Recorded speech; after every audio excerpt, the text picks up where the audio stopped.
Carmen, and I'm going to present my case study to you about Logan. Logan is a repeating fourth grader. This is his second year to be in the fourth grade. He is 10 years old. He has 2 brothers and a sister and a mother at home. He visits his mama very often, usually on the weekends, and he has another grandmother he calls Meemaw who lives in Georgia. And he's even said that he wishes he could live with his Meemaw in Georgia. His strengths and interests include reading comprehension. He's an excellent reader, and he retains a lot of information that he reads. He loves science and history. He chooses mostly nonfiction books from the library. He loves video games. He likes dirt bikes, and he likes constructing ramps and courses to jump his dirt bikes at home. He loves to watch YouTube videos, and he enjoys collecting things. My concern with his video watching is that it's very unsupervised. He watches videos in bed at night when he should be going to sleep, and I believe that contributes to his sleepiness during the day. As far as his academic behavior and his history, he is repeating the fourth grade, like I said, because of poor attendance as well as not learning his multiplication table, so he failed math last year. He was referred to PST last year by his teacher, but he never got into the process, and it was really a mystery as to why. His previous teacher was not sure why the process never got started with him by that special ed teacher in the LEA. He is well behaved, so overall he is just a very lacking, does not appear to have a lot of motivation to do his schoolwork, but he's a very well behaved, very quiet child, and I chose him with the help of my court CT because she felt that though he is not a special ed student, he could benefit from the intervention. For the observations that I actually did the assignment on, I observed him in the 3 settings. His morning work on one particular morning, the cafeteria, and dismissal, which he is a car rider. As far as his morning work, it was pretty typical with the way he entered the classroom, with the way he unpacks, the way he's very slow at getting started, very unmotivated, stretching, yawning in his desk. As far as the cafeteria, he lines up, he's very well behaved, he sits in the same spot every day, pretty isolated, and this particular day was actually his week to wipe tables, so he's very energetic about that, surprisingly. And as far as dismissal, in the car line, I was extremely surprised. He woke up. He was tossing his backpack in the air, he was joking with his buddy, he even sprinted to the car when it was his mom picking him up. I almost felt like I was watching a different child. As far as socially, and including the finding from the sociogram, he was only chosen by 2 students. One student chose him as somebody that this child was already friends with, as well as who he sits with lunch with. And another student chose him to maybe consider getting to know better.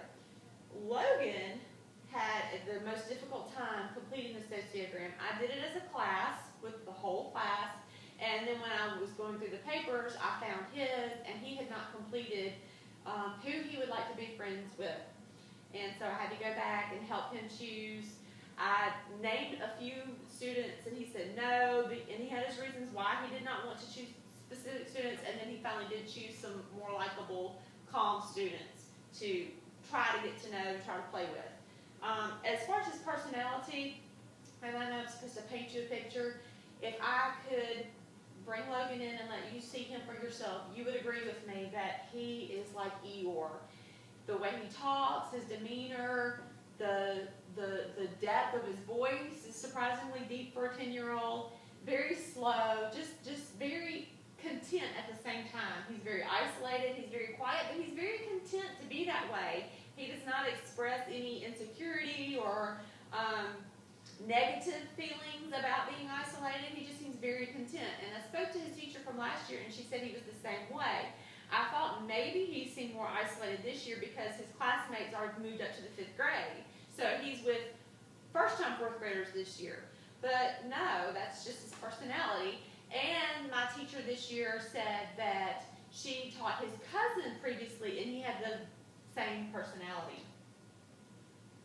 As far as the interventions that I did with him, we had some small group time for a reading lesson, and his reading comprehension is great. We did some one-on-one work with his multiplication facts where I had listed the timetables, but I left some of the answers blank so that he could count on to figure out the missing answers, because that's really the stage he is using, the strategy he uses for 6s and above for his timetables. The equity sticks during the large group were really good because no student ever knew exactly who was going to be called. He enjoyed getting up and participating with the smoreboard activities. The reflection of my interventions, as far as the one-on-one, he did really well. And something that is unique to our situation in our classroom, the beginning of the year was the typical rows of individual desks. And about 4 weeks ago now, I would say, the desks were taken out and tables were put in. So now there are 4 students per table. And this picture somewhat represents how the classroom looks with the 4 students per table and the 2 face each other. And that allowed my math lesson that involved manipulatives with partners, and he participated very well with that. And I've noticed since the table's coming in, he's very social now with his table mates, and I was pleased to see that. As far as the most important thing that I learned, I wrote that the old adage is true: the squeakiest wheel gets the grease. And Logan is not a squeaky wheel. And I feel like because he is not a squeaky wheel, he doesn't get a lot of grease. And I take away from that I want to be in tune to the needs of all my students and not overlook someone just because they are very quiet. It's very easy, I think, for my CT to overlook him and not give him the extra work that he really needs to catch up with his timetables that are so crucial to further success in math. He's just a very easily overlooked child, and I don't want to do that. So that's I want to be sensitive to that, and that's the biggest thing that I learned from him, is to just really be sensitive to the needs of all the students, regardless of their behavior. Good, maybe not so good, loud, quiet, etc. All students need the attention. And this concludes my presentation.